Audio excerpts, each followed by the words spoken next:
If you're taking on the role of being a director, you've signed up for a big task. Making sure companies pay for performance is the biggest issue facing compensation committees. Corporate Board Member presents the Board Governance Series with series contributors PricewaterhouseCoopers and Meridian Compensation Partners. On this edition of the Board Governance Series, Executive Compensation Challenges in a Volatile Economy with Christina Medland, Senior Consultant, Meridian Compensation Partners.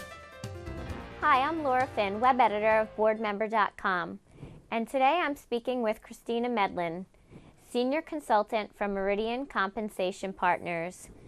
Christina, welcome to the boardroom. Thank you. I'm glad to have you here today to talk about executive compensation challenges in a volatile economy. Shareholders have been so focused on executive pay, pay for performance, total increase in pay, and the perceived disconnect between pay and performance. Companies in all industries are reviewing their performance metrics and their compensation structure to really make sure that the programs they have set up are pleasing to management and shareholders. How does having a business that is strongly impacted by macroeconomic factors make it more difficult for companies to retain key talent? Retention is always an issue in a volatile market.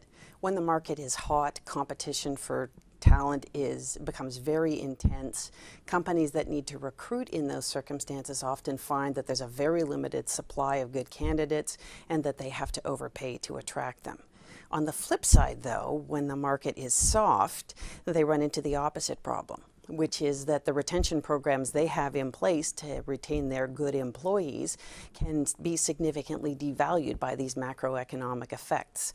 So, for example, their share-based compensation programs may be significantly less valuable, and in the case, for example, of stock options, which are underwater, they may have no retention value at all.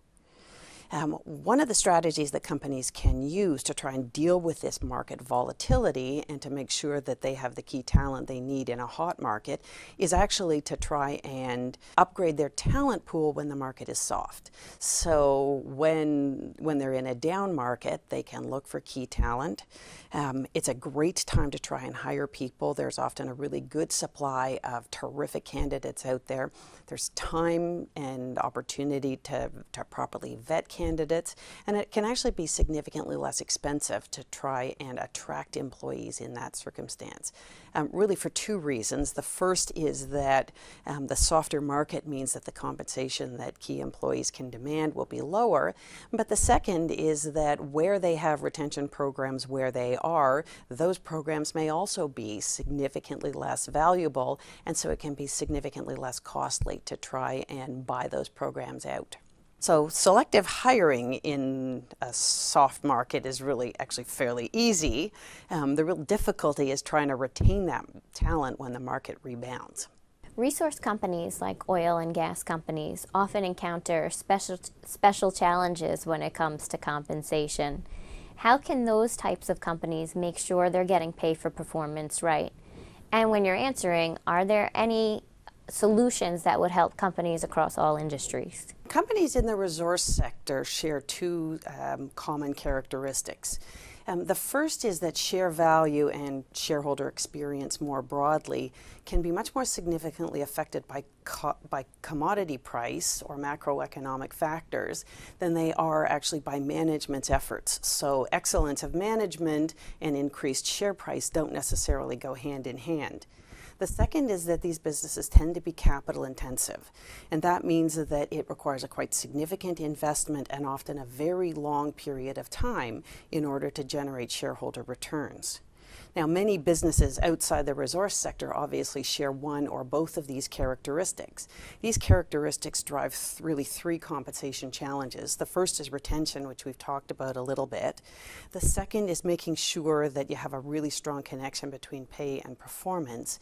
And the third is this challenge of motivating employees to do things today and tomorrow that will actually generate returns in the long time frame of the business, which may be 10 years down the road.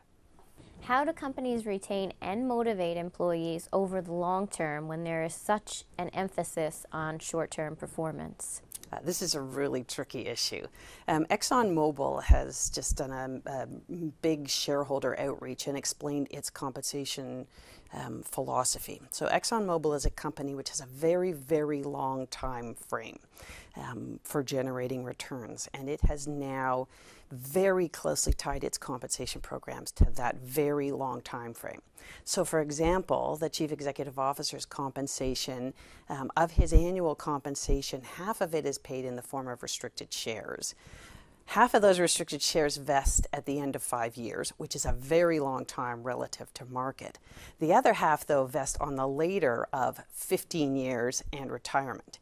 And so ExxonMobil is of the view that this very long vesting period ensures that its executives are going to have very significant shareholdings for the long term. And it says that it believes that that will cause management to make decisions today, knowing that they themselves are going to be affected 10 years from now because they're still going to be shareholders.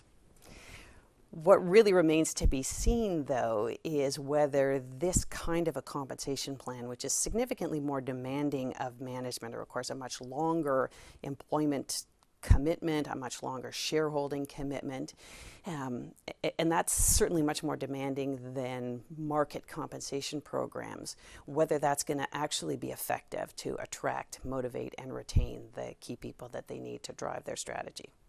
That will definitely be a company to watch to see how those executives react as time goes on, and also to see if other companies follow suit with the idea, because it is very outside of the box for compensation right now. Absolutely. Thank you so much for joining me today, Chris. I really appreciate you being here. This is a pertinent topic. It's a volatile economy right now, and these issues really matter across the spectrum to companies in all industries. And thank you so much for watching this edition of the Board Governance Series. Christina Medland can be reached at cmedland@meridiancp.com.